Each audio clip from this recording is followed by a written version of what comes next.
Excuse me, ladies and gentlemen, the President of the United States. Thank you very much. Thanks a lot. I wish I could spend more than a few minutes with you, but the polls don't close in the East for another hour, and there are plenty of election results still left to falsify. You know, with so many people participating in the political and social debate through call-in shows, it's a good idea to be reminded every once in a while. It's a good idea to be reminded of the awesome impact,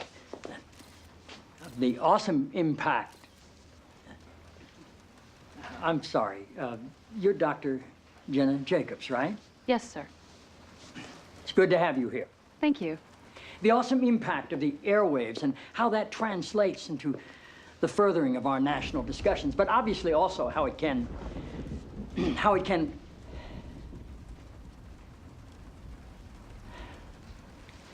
Forgive me, Dr. Jacobs. Are you an MD? A PhD. A PhD? Yes, sir. In psychology? No, sir. Theology? No. Social work? I have a PhD in English literature. I'm asking because on your show, people call in for advice, and you go by the name Dr. Jacobs on your show, and I didn't know if maybe your listeners were confused by that and assumed you had advanced training in psychology, theology, or healthcare. I don't believe they are confused, no, sir. Good. I like your show. I like how you call homosexuality an abomination.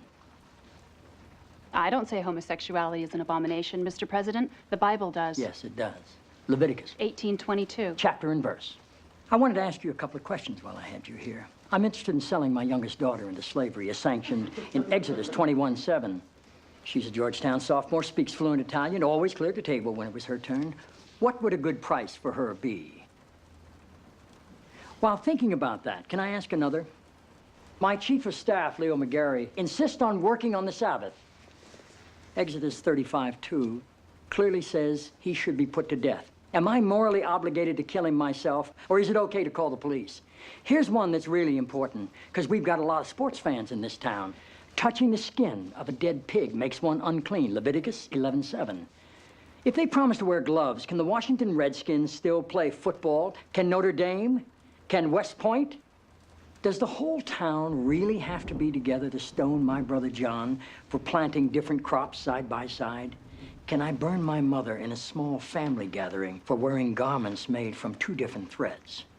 Think about those questions, would you? One last thing.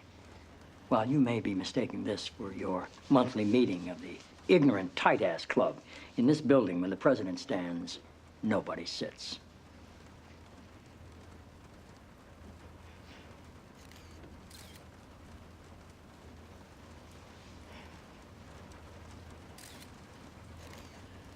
Toby. Yes, Mr. President. That's how I beat him.